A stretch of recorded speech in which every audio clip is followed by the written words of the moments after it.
Welcome to another Motivational Monday. Although the way this week is going, you might not get this till Tuesday. How y'all doing? It's been a struggle for me. I don't know about you guys, but a little bit of a struggle. Since I moved to Utah almost 3 months ago, so many things have happened. We lost a loved one. I've started a YouTube channel. I've actually started calling for one of the supplement companies that I used to work with when I worked at the co-op. So that's kind of fun. But I'm dealing with trying to come up with a new schedule, and anybody who knows me, I'm not good with schedules. I'm really good with routine, but I have a hard time with schedules. So I figured we're gonna fly by the seat of the pants today, and we'll do this together. My first thought was, I can't film today, I have to get organized. Hello, facepalm, that's what we're doing together, so why not share it with one another? I'm down, let's do this. All right, so we're gonna start our day like we normally do on Motivational Monday. And I'm gonna read you something. Instead of just a quote, I'm actually going to read you a short poem from one of my favorite poets named Shel Silverstein. This is called Woulda, Coulda, Shoulda. All the woulda, coulda, shouldas laying in the sun, talking about the things they woulda, coulda, shoulda done. But all those woulda, coulda, shouldas all ran away from the one little did. See, there's our fun little picture there. And that poem comes out of a book called Falling Up that Shel Silverstein wrote in the 90s, I believe. I'll put that information below. So what does that mean? Woulda, coulda, shouldas. How many times have we sat there and gone, I should have done that. Well, if I only would have done this first, I could have done that. Sometimes we just gotta do it. Just dig in and do it.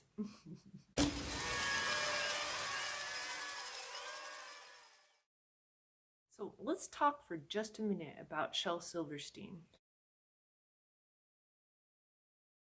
He was born Sheldon Allen Silverstein back in 1930 on September 25th, and he was born in Chicago, Illinois, here in the United States. He died May 10th, 1999, at age 68 in Key West, Florida. He was known for a lot of different things, and I learned a new thing today. Just wait for that. He was an author, a poet, a cartoonist, a songwriter, and a playwright. He studied music, and he was actually a composer. I had no idea. Ready? Wait for it.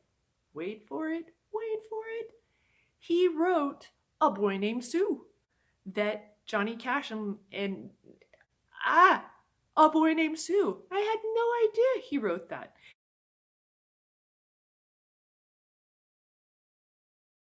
He also wrote One's on the Way for Loretta Lynn. And if you haven't heard either one of those, go get them. They're fun. Old school country, like I grew up on that stuff. Had no idea he wrote that. I did know that he'd been a cartoonist for years, and he wrote The Giving Tree, which we read for Little Friends Friday a little while back. He also wrote A Light in the Attic, Where the Sidewalk Ends, and Falling Up, the book that I just read from. All right, so have y'all ever had a problem with you have a whole bunch of things to do, and any one of them would be fine to start with, but because you have so many things, or at least it feels like you have so many things, you just freeze up and you just can't start anything? Yeah, me too. So I have an idea. why don't we work together and let's organize our goals for the week? Sound like a plan? All right, I will wait right here while you go and grab something to write with and something to write upon. Yes, crayons, lipstick, eyeliner, any of those things are totally fine as long as it writes. You probably want to make sure you look at the back of what you're writing on so you're not writing on a bill or something, but whatever it is, go grab it, come on back, and we'll get to work.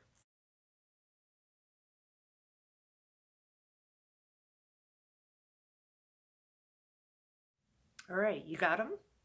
Okay, so on your paper, I would invite you to take your pen and write to do the week of 10/19 to 10/25 or something like that, whatever works for you.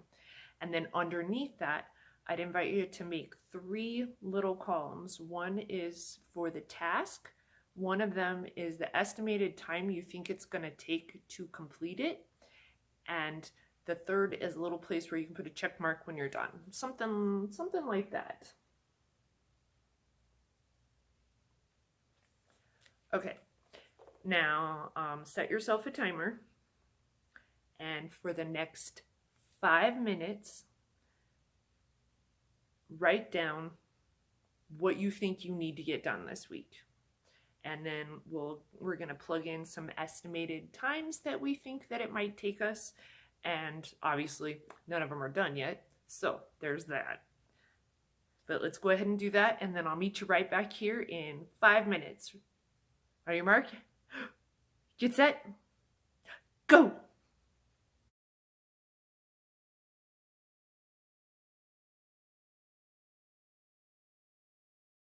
Okay, so did you get your list done? All right, this is what mine looks like. And you'll notice some of those things, for example, making a shawl. I'm making a shawl to put up on my Poshmark or Etsy to sell. I'm almost done with it, but that's not something I'm gonna do all at once. That's like, I have 5 minutes before I have to do something else. I can work on this for 5 minutes. Make sense? Okay, so that's perfectly all right to have varied times on each thing as long as they're written down. Now what I'd like to invite you to do is go through your list, and we're going to figure out what really has to be done this week and what can wait. So what I'd like you to do is take your top 5 things and indicate somehow that those are no holds barred, has to be done this week or else. I'm going to use probably a highlighter on mine. You use whatever works for you. Sound good? All right. I'll meet you back here in about 5 minutes.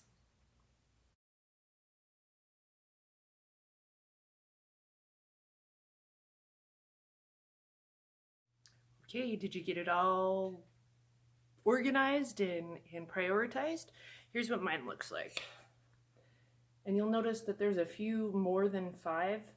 But I feel like the filming and the editing of the Little Friends Friday and Motivational Monday, I feel like filming both of those is 1 and editing both of those counts as 1, but you know, they have to be done, so. All right, now what I think we should do is figure out just one thing that we're going to start with.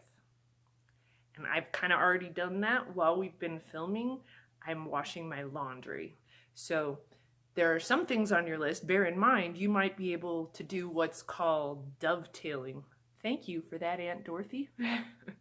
My Aunt Dorothy was a wordsmith, so all my cool big words come from Aunt Dorothy.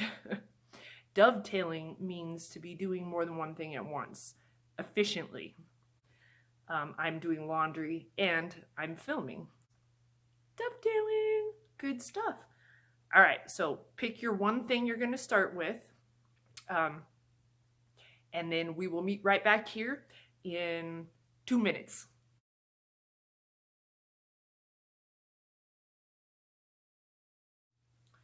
All right, have you picked what you're starting with?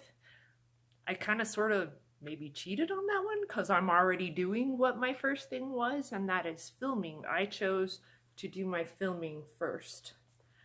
I guess, actually, here, let me get my handy highlighter. I guess I could actually highlight next to the laundry as well, since I'm doing that at the same time. There. See? All right. And the next thing you do is you just start. Don't do the coulda, woulda, shoulda. And let's do the one little did.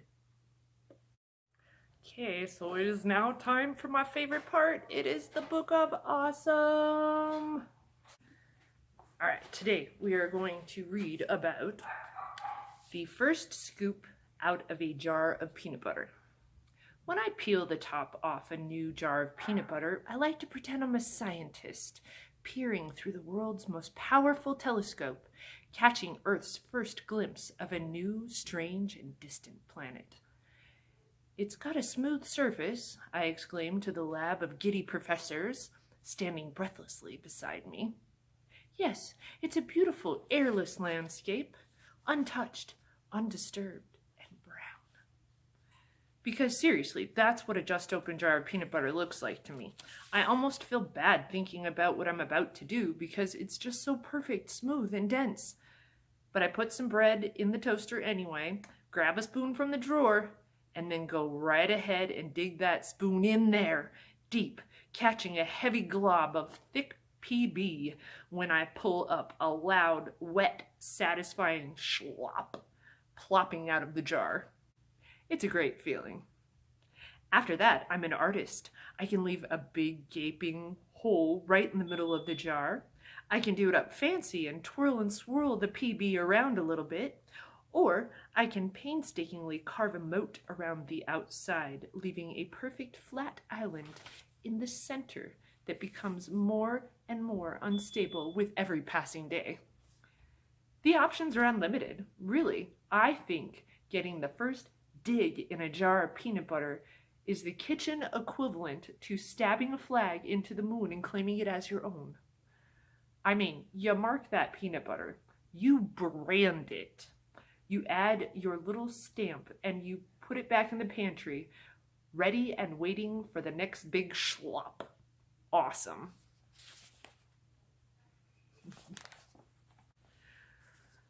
Well, y'all, it has been a fun day. Thank you for helping me organize my thoughts. Thank you for helping me organize my week. Tell me what you think. Down in the comments below, tell me what some of your goals are for the week. What helps you be able to organize your thoughts when they're all crazy up there in your head?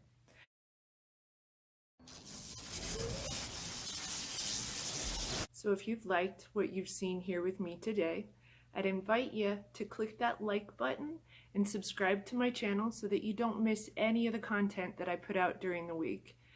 We meet together on Mondays for Motivational Monday, where we get it in gear for the upcoming week.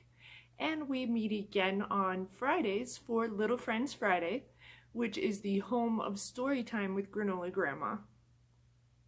Would you like to help support Granola Grandma be able to put out more inspiring and empowering content like what you've seen today? If you'd like to make a one-time contribution, you can do that through my PayPal account linked below in the description box. If you would like to become a monthly contributor, please visit my Patreon account, also linked in the description box below, where you can become a monthly subscriber to the channel.